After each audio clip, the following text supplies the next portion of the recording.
Assalamualaikum warahmatullahi wabarakatuh.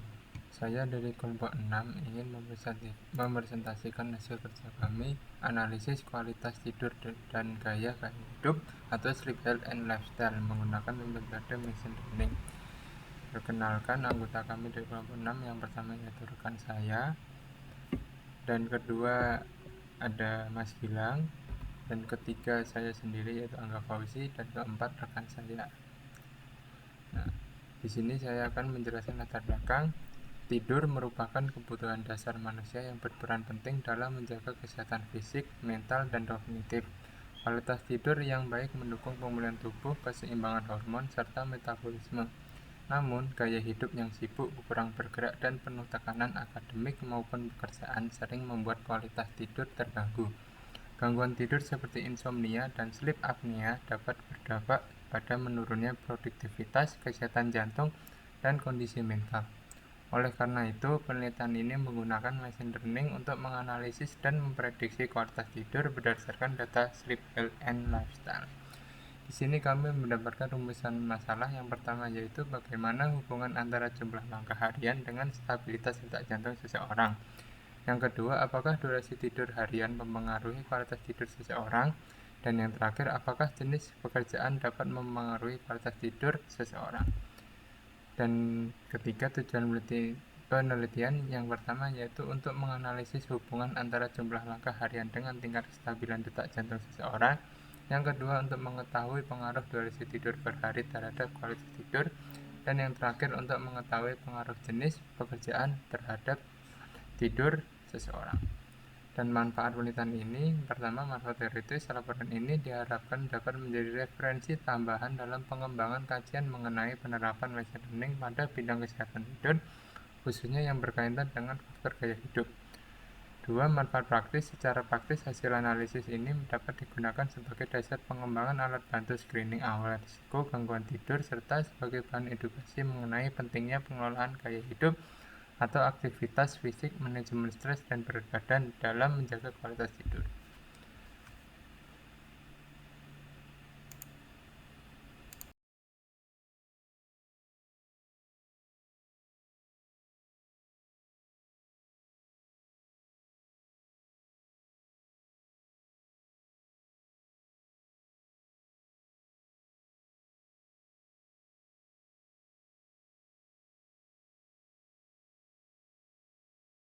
Selanjutnya, terdapat dua gangguan tidur yang menjadi fokus penelitian kita. Yang pertama yaitu insomnia.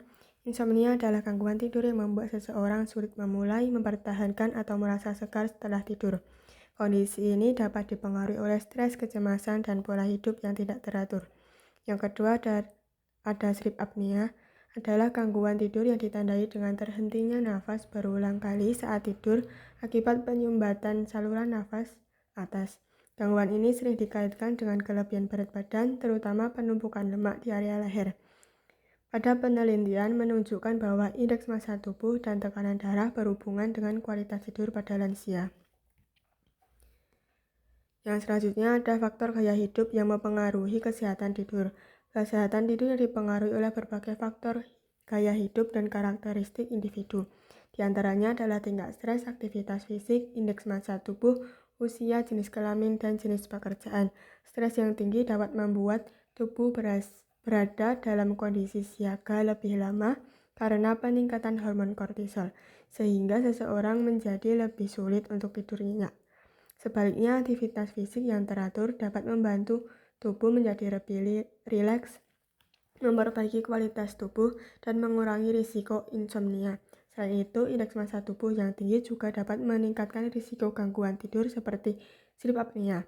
Faktor usia, jenis kelamin, dan jenis pekerjaan turut berpengaruh karena berkaitan dengan perubahan ritme tubuh, kondisi hormonal, serta pola aktivitas harian yang dijalani seseorang. Yang selanjutnya, penelitian ini menggunakan pendekatan kuantitatif berbasis data dengan metode machine learning untuk mengklasifikasikan atau memprediksi kualitas tidur berdasarkan faktor gaya hidup dan demografi seperti tingkat stres, aktivitas fisik, IMT, usia, jenis kelamin, dan jenis pekerjaan. Data yang digunakan berasal dari dataset Sleep, Health, and Lifestyle melalui platform Kaggle.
Diagram durasi tidur responden. Diagram di atas menunjukkan persebaran durasi tidur seluruh responden. Sebagian besar responden memiliki durasi tidur pada kisaran 7-9 jam per hari. Sedangkan hanya sedikit responden yang tidur kurang dari 5 jam per hari atau lebih dari 11 jam. Hasil ini menunjukkan bahwa mayoritas responden telah memenuhi rekomendasi waktu tidur orang dewasa, yaitu sekitar 7-9 jam per hari. Namun, sebagian dari responden masih memiliki durasi tidur yang rendah, sehingga berpotensi mengalami penurunan kualitas tidur dan kesehatan tubuh. Yang kedua, hubungan durasi tidur dan kualitas tidur. Grafik di atas membandingkan durasi tidur dengan kualitas tidur pada responden. Secara umum, terlihat bahwa ketika durasi tidur meningkat, kualitas tidur responden juga cenderung meningkat. Meskipun demikian, hubungan tersebut tidak selalu sempurna karena terdapat beberapa responden yang memiliki jam tidur lebih lama, tetapi kualitas tidurnya masih rendah. Hal ini menunjukkan bahwa kualitas tidur tidak hanya dipengaruhi oleh lamanya jam tidur, tetapi juga dipengaruhi oleh faktor lain seperti tingkat stres, aktivitas fisik, dan kondisi kesehatan. Hubungan aktivitas fisik dan detak jantung. Diagram di atas menunjukkan hubungan antara jumlah langkah harian responden dengan detak jantung. Dari diagram di atas, dapat terlihat bahwa titik-titik data tersebar cukup luas yang menunjukkan bahwa hubungan kedua variabel tersebut tidak cukup kuat. Akan tetapi, terlihat kecenderungan responden yang memiliki aktivitas fisik atau jumlah langkah harian yang lebih tinggi umumnya memiliki detak jantung yang lebih stabil dibandingkan dengan responden dengan jumlah step harian yang rendah. Dengan demikian, aktivitas fisik yang baik dapat membantu responden dalam menjaga kesehatan sistem kardiovaskularnya. Grafik kombinasi berdasarkan occupation. Grafik di atas menunjukkan hubungan jumlah langkah harian dan kualitas tidur responden berdasarkan jenis pekerjaannya. Dalam grafik, menunjukkan bahwa pekerjaan tertentu memiliki rata-rata langkah harian yang tinggi disertai kualitas tidur yang lebih baik. Sebaliknya, responden dengan pekerjaan yang memiliki rata-rata jumlah langkah harian sedikit atau cenderung rendah memiliki kualitas tidur yang buruk. Hasil ini mengindikasikan bahwa aktivitas fisik sehari-hari memiliki kontribusi terhadap kualitas tidur responden. Machine Learning. Grafik di atas menunjukkan hasil implementasi linear regression untuk memprediksi kualitas tidur berdasarkan durasi tidur per hari responden. Pada grafik menunjukkan hasil prediksi model pada durasi tidur sekitar 7,6 jam dengan estimasi kualitas tidur sebesar 6,3 pada skala 1-10. Garis regresi yang meningkat menunjukkan bahwa semakin lama durasi tidur seorang responden, maka semakin baik kualitas tidurnya.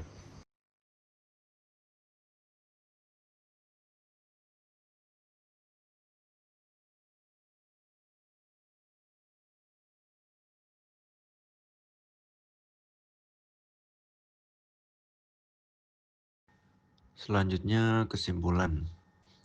Hubungan antara jumlah langkah harian terhadap detak jantung seseorang. Berdasarkan hasil analisis data, dapat disimpulkan bahwa meskipun hubungan antara jumlah langkah harian dan detak jantung tidak menunjukkan korelasi linear yang sangat kuat, aktivitas fisik tetap memberikan pengaruh positif terhadap kondisi tubuh responden. Responden yang lebih aktif cenderung memiliki detak jantung yang lebih stabil dan berada pada rentang normal bawah. Dengan demikian, aktivitas fisik yang dilakukan secara konsisten dapat membantu menjaga kesehatan jantung dan sistem kardiovaskular. Selanjutnya, hubungan durasi tidur terhadap kualitas tidur. Berdasarkan hasil analisis, mayoritas responden telah memenuhi durasi tidur yang dianjurkan bagi orang dewasa, yaitu 7-9 jam per hari. Hal ini menunjukkan bahwa sebagian besar responden memiliki kesadaran yang baik terhadap pentingnya kesehatan tidur, namun masih terdapat sebagian kecil responden dengan durasi tidur kurang dari 5 jam per hari, yang berpotensi meningkatkan resiko gangguan kualitas tidur dan masalah kesehatan. Oleh karena itu, diperlukan perhatian terhadap faktor-faktor yang mempengaruhi rendahnya durasi tidur pada kelompok tersebut. Kemudian, hubungan jenis pekerjaan terhadap kualitas tidur. Berdasarkan hasil analisis grafik, dapat disimpulkan bahwa jenis pekerjaan dan aktivitas fisik harian memiliki keterkaitan dengan kualitas tidur responden. Kelompok office worker menunjukkan kualitas tidur terbaik yang didukung oleh rata-rata langkah harian yang tinggi.